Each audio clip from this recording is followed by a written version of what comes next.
ঈদুল আজহার সালাত আদায় করা এবং ঈদুল সমস্ত সুন্নাহগুলা পালন করা। প্রিয় বন্ধুগণ, কোরআনে কারিমে 30 নম্বর পারা সূরাতুল ফজরের শুরুর দিকে আল্লাহ সুবহানাহু ওয়া তাআলা এই 10 দিনের শপথ করেছেন। আল্লাহ সুবহানাহু ওয়া তাআলা বলেন, ওয়াল ফজরি ওয়া লায়ালিন আশর ওয়াশ শাফঈ ওয়াল ওয়াতর, অর্থাৎ সকালের ফজরের শপথ এবং 10টি রাতের শপথ এবং সেই 10 রাতের মধ্য থেকে জোড় এবং বেজোড় উভয় শ্রেণীর রাতের শপথ। এই আয়াতগুলোর তাফসীর প্রসঙ্গে মুফাসসিরিন ইকরাম লেখেন যে এখানে যে 10টি রাতের শপথ আল্লাহ সুবহানাহু ওয়া তাআলা করেছেন, জোড় বেজোড় রাতগুলোর শপথ আল্লাহ সুবহানাহু ওয়া তাআলা করেছেন, সেই রাতগুলো হলো জিলহজের প্রথম 10টি রাত। প্রিয় বন্ধুগণ, এই আয়াতগুলোতে আল্লাহ সুবহানাহু ওয়া তাআলা জিলহজের প্রথম 10 রাতের শপথ করাটা প্রমাণ করে যে জিলহজের প্রথম 10টি রাত আল্লাহ সুবহানাহু ওয়া তাআলার কাছে অত্যন্ত গুরুত্বপূর্ণ, তাৎপর্যপূর্ণ, অত্যন্ত ফজিলতপূর্ণ। সহিহ বুখারীর এক হাদিসে নবী সাল্লাল্লাহু আলাইহি ওয়াসাল্লাম ইরশাদ করেছেন, মা মিন আইয়ামিন আল আমালুস সালিহু ফীহিন্না আহাব ইলাল্লাহ মিন হাযিহিল আইয়াম। জিলহজের প্রথম 10 দিন নেক আমল করলে, ইবাদত বন্দি করলে আল্লাহ সুবহানাহু ওয়া তাআলা যত বেশি খুশি হন, বছরের অন্য কোনো দিন সমূহে ইবাদত বন্দি করলে আল্লাহ সুবহানাহু ওয়া তাআলা এত বেশি খুশি হন না।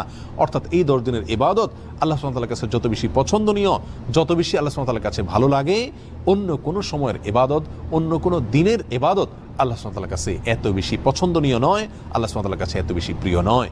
সম্মানিত বন্ধুগণ, এই হাদিস বর্ণনা করার পরে সাহাবায়ে কেরামের কেউ কেউ প্রশ্ন তুলেছিলেন, ইয়া রাসূলুল্লাহ ওয়ালাল জিহাদু ফি সাবিলিল্লাহ, আল্লাহর রাস্তায় জিহাদও কি এই দিনসমূহে ইবাদতের চাইতে উত্তম নয়?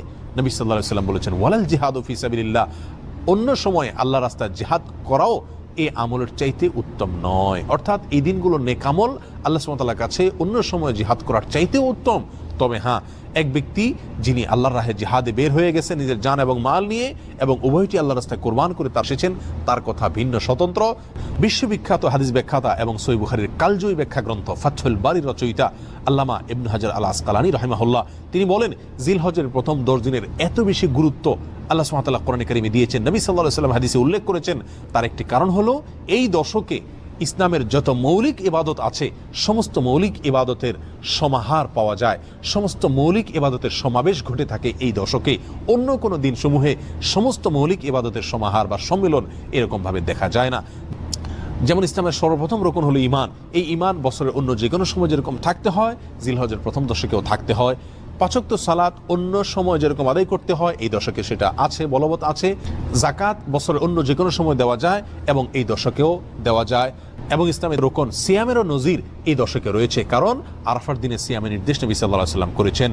এবং ইসলামের 5 নম্বর রকম হজ, সেটা তো কেবল এই দশকেই পালন করা সম্ভব, অন্য কোনো সময় মানুষ চাইলেও পালন করা সম্ভব নয়। আর কোরবানি সেটাও এই দশকেই রয়েছে। এই জন্য মুসনাদ আহমদ এবং বাজ্জারের এক হাদিসে নবী সাল্লাল্লাহু আলাইহি ওয়াসাল্লাম এই দশককে বছরের শ্রেষ্ঠ দিনসমূহ বলে আখ্যায়িত করেছেন। আফজালু আইয়ামিদ দুনিয়া বলেছেন, বছরের সবচাইতে সেরা এবং শ্রেষ্ঠ দিন বলেছেন। আর মাস হিসাবে যেরকম রমজান সবচাইতে শ্রেষ্ঠ এবং সেরা, তার পরবর্তীতেই খুচরা দিনসমূহের মধ্য থেকে এই 10 দিন হলো সবচাইতে সেরা, মর্যাদাপূর্ণ এবং ফজিলতপূর্ণ দিন। নেক আমলের এই সিজন সম্পর্কে আল্লাহ সুবহানাহু ওয়া তাআলা আমাদের সকলকে সচেতন হওয়ার, গুরুত্ব আরোপ করার তৌফিক দান করুন। বন্ধুগণ, জিলহজ তো প্রতি বছর একবার করে আসে। আমার জীবনে জিলহজ কতবার এসেছে, কিন্তু জিলহজের প্রথম দশকে নেক আমলের গুরুত্বের কোনো ছাপ আমার জীবনে কি আদৌ পড়েছে? এই প্রশ্ন আমরা প্রত্যেকে যার যার নিজের কাছে রাখি এবং এই প্রশ্নের আলোকে জীবনের অবশিষ্ট জিলহজগুলোকে ভিন্ন মাত্রায় নেক আমলের মাধ্যমে কাটাবার চেষ্টা করি। আল্লাহ সুবহানাহু ওয়া তাআলা আমাদের সকলকে তৌফিক দান করেন। আসসালামু আলাইকুম ওয়া রাহমাতুল্লাহি ওয়া বারাকাতুহু।